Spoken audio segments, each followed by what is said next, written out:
Hello friends, welcome to my YouTube channel nursing education by Deepak. आज हम देखने वाले हैं कि केस स्टडी कैसे बनाई जाती है और आज का हमारा टॉपिक है यूटेराइन प्रोलैप्स। तो सबसे पहले केस स्टडी सेम एनसीपी की तरह ही बनती है, लेकिन उसमें कुछ ऐड करना होता है एनसीपी के अलावा भी।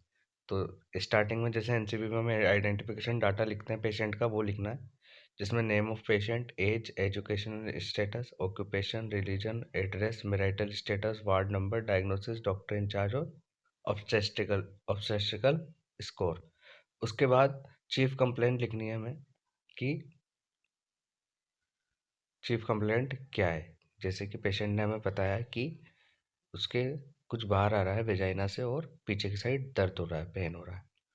फिर present medical history, suffering from uterine prolapse, ये हमें लिखना है। फिर फैमिली हिस्ट्री लिखनी है, जैसे कि हम एनसीपी में लिखते हैं सेम एज वैसे ही लिखनी है। फैमिली हिस्ट्री लिखनी है, उसके बाद फैमिली ट्री बनानी है। फिर मेंस्ट्रुएशन हिस्ट्री लिखनी है, age of menarche, duration of cycle, amount of flow, regular irregular. फिर पर्सनल हिस्ट्री लिखनी है, जिसमें हम लिखेंगे उसकी habits, diets, number of meals. फिर एलिमिनेशन लिखेंगे, जैसे यूरिनरी फ्रिक्वेंसी कैसी है, बॉल फ्रिक्वेंसी कैसी है, ड्रग एलर्जी तो नहीं है। फिर सोशो इकोनॉमिक स्टेटस लिखना है, जैसे housing condition, locality, water supply, waste disposal, electricity, income. अगर आपको वीडियो ब्लर नज़र आ रही हो तो आप वीडियो क्वालिटी को इंक्रीज़ कर लेना, और अगर आपको इसकी पीडीएफ चाहिए तो आप मुझे टेलीग्राम पर मैसेज कर दीजिएगा। मैं टेलीग्राम का लिंक डिस्क्रिप्शन में डाल दूंगा, आप वहाँ से मुझे ज्वाइन करके मैसेज कर दीजिएगा। फिर लिखना है फिजिकल अपीयरेंस, जैसे कि body build, height, weight, activity, level of consciousness.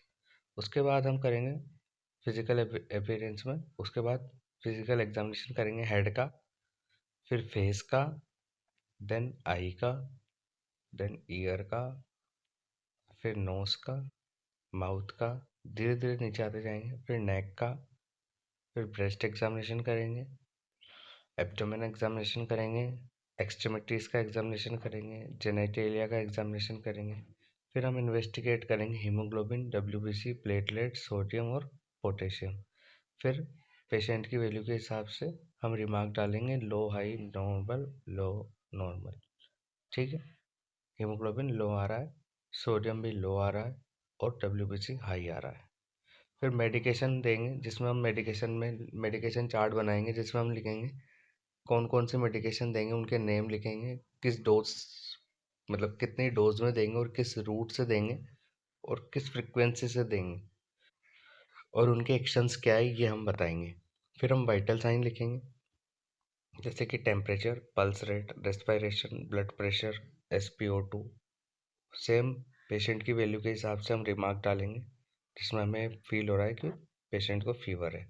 अब यहाँ तक तो हम केस स्टडी में एनसीपी में भी लिखते थे। अब केस स्टडी में नया क्या है कि केस स्टडी में यहाँ से ऐड होता है। यूटेराइन प्रोलैप्स की हम डेफिनेशन लिखेंगे कि यूटेराइन प्रोलैप्स की डेफिनेशन क्या है। Uterine prolapse means the uterus has descended from its normal position in the pelvis further down into the vagina. Uterine prolapse is a form of female genital prolapse. It is also called pelvic organ prolapse और prolapse of the uterus. फिर इसकी etiology क्या होती है? Difficult to labor, pregnancy, delivery of a large baby, overweight, lower estrogen level after menopause, chronic staining, drug bowel movement, chronic cough, repeated heavy lifting, multiple vaginal delivery, history of pelvic surgery, place pressure on the pelvic floor। फिर sign and symptoms क्या है? Sensation of heaviness और pulling in pelvis, tissue protruding from the vagina, urinary problems like urinary incontinence, difficulty in bowel movement।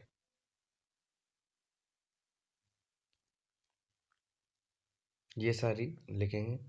फिर diagnostic evolution में लिखेंगे history collection, physical examination, vaginal manual examination, ultrasound में साउंडग्राफी। फिर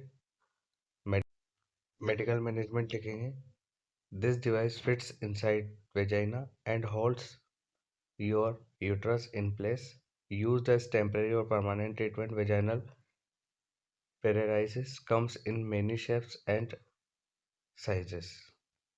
ये जो वेजाइनल पेसेरी है ये काफ़ी शेप्स और काफ़ी साइजेस में आती है। फिर सर्जिकल मैनेजमेंट लिखेंगे, ठीक है। कुछ प्रोसीजर है जैसे surgical to repair the tissue that support the prolapsed organ, repair the tissue around the vagina, close the opening of the vagina, remove the uterus. फिर नर्सिंग डायग्नोसिस लिखेंगे जैसे risk for infection related to frequency of micturition, acute pain related to specific gynecological condition, knowledge deficit related to frequency of menstruation and uterine prolapse, activity intolerance related to lump in the vagina and second degree uterine prolapse.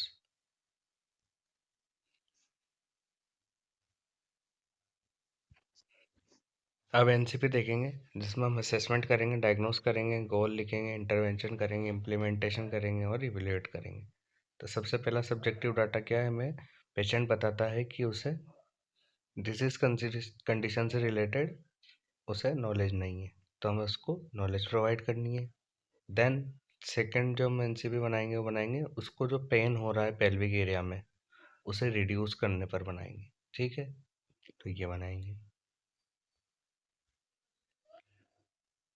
उसके बाद हम तीसरा बनाएंगे कि उसको itching हो रही है, इरिटेशन हो रही है प्रोलैप्स्ड एरिया पे, तो हमें क्या करना है, रिड्यूस करना है रिस्क ऑफ इन्फेक्शन कुछ इंटरवेंशंस करके, उन्हें इम्प्लीमेंट करके। देन सबसे लास्ट में हमें हेल्थ एजुकेशन लिखनी होती है, पर्सनल हाइजीन पर, न्यूट्रिशन पर, मेडिकेशन पर। देन बिब्लियोग्राफी लिखनी होती है जिसमें हम कुछ बुक्स के नेम लिखते हैं। तो ये थी हमारी केस स्टडी यूटेराइन प्रोलैप्स पर। अगर आपको वीडियो अच्छी लगी तो वीडियो को लाइक कर दें, चैनल को सब्सक्राइब कर दें, अपने दोस्तों के साथ शेयर कर दें ताकि आने वाले टाइम पे आपको इस तरह की और वीडियोस मिलती रहे। Thank you so much.